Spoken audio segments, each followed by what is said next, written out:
মতুয়া সম্প্রদায়ের ইতিহাস ও ঐতিহ্যের শুরু শতবর্ষেরও অধিক সময় পূর্ব থেকে।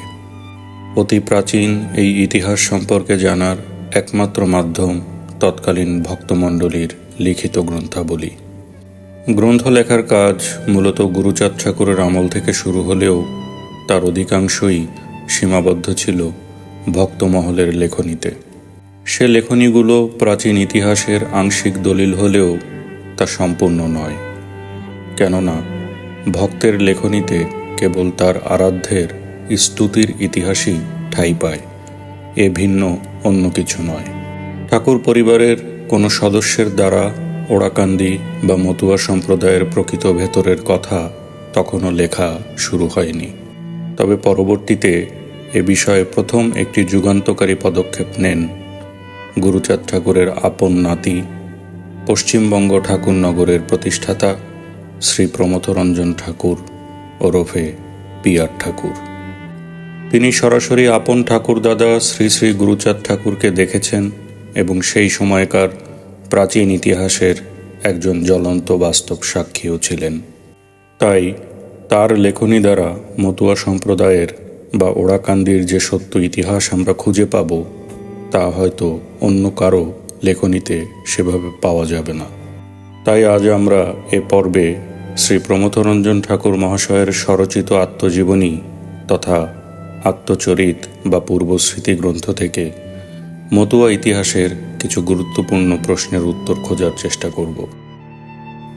অস্ট্রেলিয়া থেকে আগত ডাক্তার C.S. মিড সাহেব ছিলেন একজন খ্রিস্টান পাদ্রী। এদেশে তিনি এসেছিলেন খ্রিস্টান ধর্ম প্রচার করতে। এই ডক্টর মিড সাহেব এবং গুরুচাঁদ ঠাকুরের মধ্যকার সম্পর্ক নিয়ে মতুয়া মহলে অনেক প্রকার কাহিনী প্রচলিত আছে। কেউ কেউ বলেন তিনি গুরুচাঁদ ঠাকুরের মাধ্যমে মতুয়া ধর্মে দীক্ষিত হন। তবে এ সংক্রান্ত শ্রী প্রমথরঞ্জন ঠাকুরের বক্তব্য কিছুটা ভিন্ন ইতিহাস বর্ণনা করে। চলুন আমরা শ্রী পিয়ার ঠাকুর রচিত আত্মচরিত গ্রন্থ থেকে এ অংশটি পাঠ করি। আত্মচরিত বা পূর্বস্মৃতি, পৃষ্ঠা 68।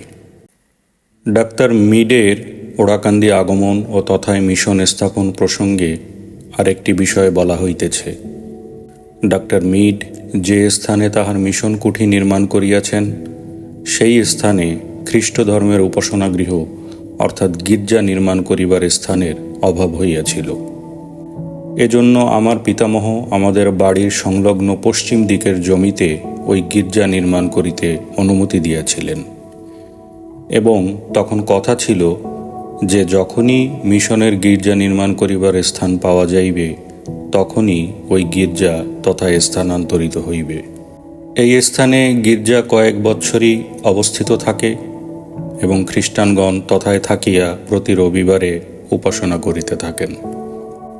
কিন্তু মিশনের জমি মিলিলেও ওই গির্জা তথায় স্থানান্তরিত করিবার কোনো ইচ্ছাই ডাক্তার মিডের অন্তরে স্থান পাইল না। নানা কারণ দেখাইয়া ডাক্তার মিড গির্জা আর স্থানান্তরিত করিলেন না। কিন্তু এদিকে আমার পিতামহের ধৈর্যের সীমা অতিক্রম করিয়া গেল। তিনি ডাক্তার মিডকে শেষবার জানাইলেন যে স্থানে গির্জা নির্মাণ হইয়াছে ওই স্থান তাহার নিজের প্রয়োজন। ডাক্তার মিড তাহার কথায় কর্ণপাত করিলেন না। অবশেষে পিতামহ বাধ্য হইয়া ওই গির্জার দ্বার কাটা দ্বারা রুদ্ধ করিয়া দিলেন ও চতুর্পার্শ্ব হইতে মাটি কাটিয়া লইতে লাগিলেন। ডাক্তার মিড আপত্তি তুলিলেন যে উপাসনা গৃহ ওই প্রকারে কাটা দিয়া বন্ধ করিয়া রাখিবার ফলে ধর্মের উপর হস্তক্ষেপ করা হইয়াছে। পিতামহ একথা গ্রাহ্য করিলেন না। তিনি পুনরায় ডাক্তার মিডকে গির্জা অচিরে স্থানান্তরিত করিতে অনুরোধ করিলেন। ডাক্তার মিড তাহা না করিয়া সরাসরি ফরিদপুরের ম্যাজিস্ট্রেট মিস্টার J.A. উডহেডের নিকট স্বয়ং যাইয়া উপস্থিত হইয়া গির্জা সম্বন্ধে সকল কথা বলিলেন। প্রকাশ থাকে যে এই উডহেড সাহেব উত্তরকালে কিছুদিনের জন্য বাংলার অস্থায়ী গভর্নর নিযুক্ত হইয়াছিলেন। যাহাই হোক, ম্যাজিস্ট্রেট কাল বিলম্ব না করিয়া তাহার লঞ্চ লইয়া মধুমতির তীরে তারাইল নামক স্থানে উপস্থিত হইলেন এবং পায়ে হাঁটিয়া ওড়াকান্দি আসিলেন। তিনি গির্জা পরিদর্শন করিলেন এবং আমাদের বাড়িতে আসিয়া পিতামহের সহিত সাক্ষাৎ করিলেন। ম্যাজিস্ট্রেট অতিশয় বিনয় ও নম্রতা সহকারে পিতামহকে গির্জার দ্বার উন্মুক্ত করিয়া দিতে বলিলেন। পিতামহ কোনো ক্রমেই তাহাতে সম্মত হইলেন না। ম্যাজিস্ট্রেট অতঃপর বলিলেন যে তিনি তাহার প্রস্তাবে সম্মত না হইলে অন্যের ধর্মের উপর হস্তক্ষেপ করিবার অপরাধে তিনি অভিযুক্ত হইবেন। তখন পিতামহ উচ্চহাস্য করিয়া বলিলেন, আমি ডাক্তার মিডের অনুরোধে তাহাকে আমার জমিতে গির্জা নির্মাণ করিতে অনুমতি দিয়াছিলাম। তখন কথা ছিল ডাক্তার মিডের স্থান নির্দিষ্ট হইলে তিনি তাহা স্থানান্তরিত করিয়া লইবেন। তিনি তাহা করেন নাই। আমি হিন্দু, আমারও ধর্ম আছে। বাড়িতে হিন্দুর ধর্ম মতে পূজা পার্বণ সকলই সম্পন্ন হইয়া থাকে। হিন্দুর জমিতে খ্রিস্টান দিগের গির্জা অনধিকারে রাখা কি হিন্দু ধর্মের উপর হস্তক্ষেপ করা হয় না? আমি যদি খ্রিস্টান ধর্মের উপর হস্তক্ষেপ করিয়া থাকি তবে ডাক্তার মিড আমার ধর্মের উপর অগ্রেই হস্তক্ষেপ করিয়া বসিয়া আছেন, এবং হস্তক্ষেপ করিয়াছেন কিনা আপনি জেলা ম্যাজিস্ট্রেট বিচার করুন। ম্যাজিস্ট্রেট এই কথা শুনিয়া বড়ই অপ্রস্তুত হইলেন এবং ডাক্তার মিডকে গির্জা স্থানান্তরিত করিয়া বিষয়টি বন্ধুত্বপূর্ণভাবে আপোষ করিতে অনুরোধ জানাইলেন। ডাক্তার মিড তাহার কথাই রক্ষা করিলেন এবং অনতিবিলম্বে গির্জাটি স্থানান্তরিত করিবার ব্যবস্থা করিলেন। ডাক্তার মিড যখন ওড়াকান্দিতে মিশন স্থাপন করেন তখন এই অঞ্চলের বিশিষ্ট ব্যক্তিরা মনে করিয়াছিলেন যে আমার পিতামহ খ্রিস্ট ধর্ম অবলম্বন করিবেন এবং তাহার দৃষ্টান্ত অনুসরণ করিয়া বহু নমশূদ্র সম্প্রদায়ের লোক খ্রিস্টান হইবে। কিন্তু কার্যত তাহা হয় নাই। সামান্য 2-4 জন মাত্র স্বীয় স্বার্থ সিদ্ধি করিবার মানসে খ্রিস্ট ধর্ম অবলম্বন করিয়াছিলেন। এই খ্রিস্ট মিশন একটি বিধবা আশ্রম প্রতিষ্ঠা করিয়াছিলেন। উহাতে স্থানীয় অনাথা দরিদ্র বিধবাগণ স্থান পাইয়া জীবিকা অর্জনের জন্য নানা প্রকার শিল্পকার্য শিক্ষা করিত। তাহাদের মধ্যে কিছু সংখ্যক বিধবা খ্রিস্ট ধর্ম দীক্ষিতা হইয়াছিলেন। এই মিশনারিরা অপকৌশল দ্বারা কাহাকেও খ্রিস্ট ধর্মে দীক্ষিত করিতে প্রয়াস পান নাই। একথা সত্য যে পিতামহ একসময় খ্রিস্টান ধর্মে দীক্ষিত হইবেন বলিয়া আগ্রহ প্রকাশ করিতেন এবং তিনি দীর্ঘ কয়েক বৎসর বাড়িতে বাৎসরিক দুর্গোৎসব ও অন্যান্য পূজা পার্বণও বন্ধ করিয়াছিলেন। কিন্তু তাহার পর 1320 বঙ্গাব্দে পুনরায় বাড়িতে দুর্গাপূজা আরম্ভ করেন। সেই সময় হইতে তিনি তাহার পিতার ধর্মমত ব্যাপকভাবে প্রচার করিতে থাকেন। ডাক্তার মিডের সহিত তাহার সৌহার্দ্যপূর্ণ ভাব শেষ পর্যন্ত অক্ষুণ্ণ ছিল। দীর্ঘদিন এই দেশের জলবায়ুতে তিনি অভ্যস্ত হইলেও শেষে তিনি স্বাস্থ্যহীন হইয়া পড়েন এবং 1921 খ্রিস্টাব্দে চিরকালের জন্য এদেশ ত্যাগ করিয়া স্বদেশ অস্ট্রেলিয়ায় গমন করেন। জন্মভূমিতে প্রত্যাবর্তনের প্রাক্কালে তিনি পিতামহকে যে পত্রখানি দিয়াছিলেন তাহা নিম্নে প্রদত্ত হইল। প্রেরক ডাক্তার মিড, ওড়াকান্দি, পূর্ব বাংলা। ভারত ত্যাগের পূর্বে ওড়াকান্দির বাবু গুরুচরণ ঠাকুর আমার জন্য যা কিছু করেছেন তার প্রতি আমার কৃতজ্ঞতা লিপিবদ্ধ করে যেতে পেরে আমি আনন্দিত। আমি ওড়াকান্দিতে বাস করতে এসেছিলাম কারণ এটি এই জেলার নমশূদ্র সমাজ জীবনের সবচেয়ে প্রভাবশালী কেন্দ্র। গুরুচরণবাবু অসাধারণ যোগ্যতা ও সুদূর প্রসারী প্রভাবের অধিকারী একজন নেতা। আমার ধর্মপ্রচারমূলক জীবনের বিভিন্ন কর্মকাণ্ডে তিনি এমন অনেক কাজ সম্ভব করে তুলেছেন যা তার সমর্থন না থাকলে সম্পন্ন করা সম্ভব হতো না। উদার চিন্তাধারা, সাহসিকতা এবং দূরদর্শিতার দিক থেকে তিনি পুরনো রক্ষণশীল ধারার মানুষের তুলনায় এক বিরল ব্যক্তিত্ব। তিনি মহান নমশূদ্র সমাজের উন্নতির জন্য আন্তরিকভাবে কাজ করেছেন। নমশূদ্র সমাজ তার কাছে গভীরভাবে ঋণী। আমিও তার কাছে গভীর কৃতজ্ঞ। ইতি C.S. Mead, Orakandi, Faridpur, December 1921।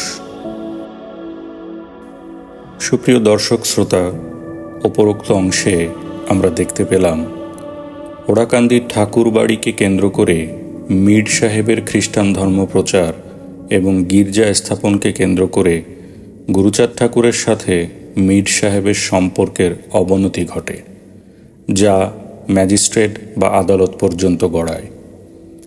এ ঘটনার প্রেক্ষিতে ডাক্তার মীর সাহেব কিছুদিন পর তার স্বদেশে ফিরে যান।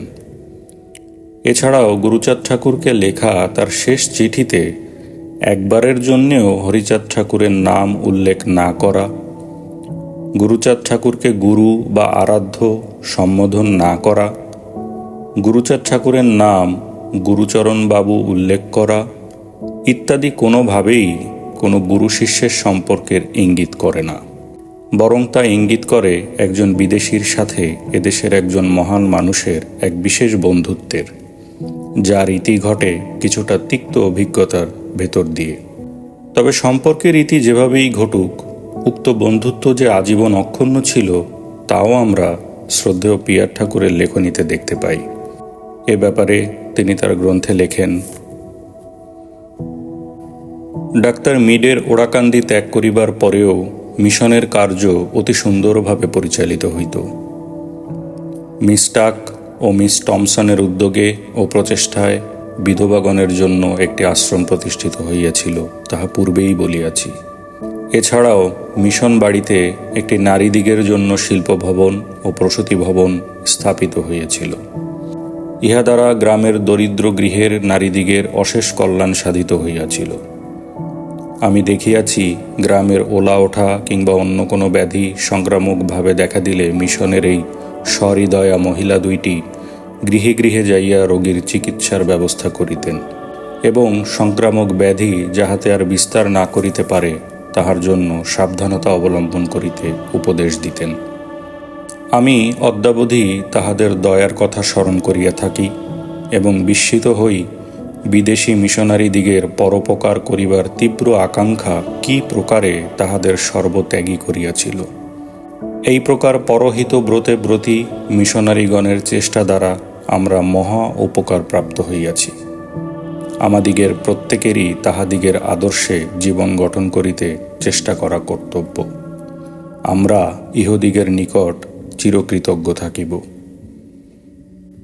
সুপ্রিয় দর্শক শ্রোতা, অতি সম্প্রতি স্বাধীন স্বতন্ত্র মতুয়া ধর্মের দাবিরও একটি উত্তর আমরা পিয়ার ঠাকুর মহাশয়ের লেখনীতে পাই, যেখানে তিনি তার ঠাকুরদাদা গুরুচাঁদ ঠাকুরের নিজ ধর্মবিশ্বাস সম্পর্কে একটি গুরুত্বপূর্ণ ইঙ্গিত দিয়ে গেছেন।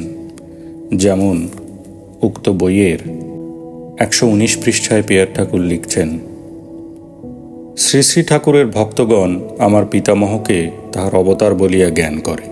শ্রী শ্রী ঠাকুর কোনো দেবদেবীতে বিশ্বাস করিতেন না। তিনি এক ঈশ্বরবাদী ছিলেন। বেদান্তের যে ধর্ম তাহাই তাহার ধর্মমত ছিল। মানুষকে তাহাই তিনি অনুসরণ করিতে বলিতেন। বেদান্তের এই সত্য হইতে ভ্রষ্ট হইয়া ভারতবাসীর ধর্ম এবং কর্মজীবনে অধোগতি আসিয়াছে। বেদান্তের ঋষিগণ জগতের নরনারীকে অমৃতের সন্ধান দিয়াছে। শ্রী শ্রী ঠাকুর ইহা হৃদয়ঙ্গম করিয়া ইহার প্রচার করিতে প্রয়াসী হইয়াছিলেন। শ্রদ্ধেয় পিয়ার ঠাকুর মহাশয় লিখিত পূর্বস্মৃতি গ্রন্থ থেকে আমরা যা কিছু আলোচনা করলাম তা নিয়ে খোদ বর্তমান ঠাকুর পরিবার বা ভক্ত মহলে কিছু দ্বিমত থাকতেই পারে। আমরা সেদিকে না গিয়ে বরং এই গ্রন্থটিকে কেবল একটি ভিন্নধর্মী গবেষণার প্রাচীন দলিল হিসেবেই গ্রহণ করলাম মাত্র, যার প্রেক্ষিতে ভবিষ্যতে রচিত হতে পারে অন্য কোনো যুক্তি বা ইতিহাস। সকলকে ধন্যবাদ।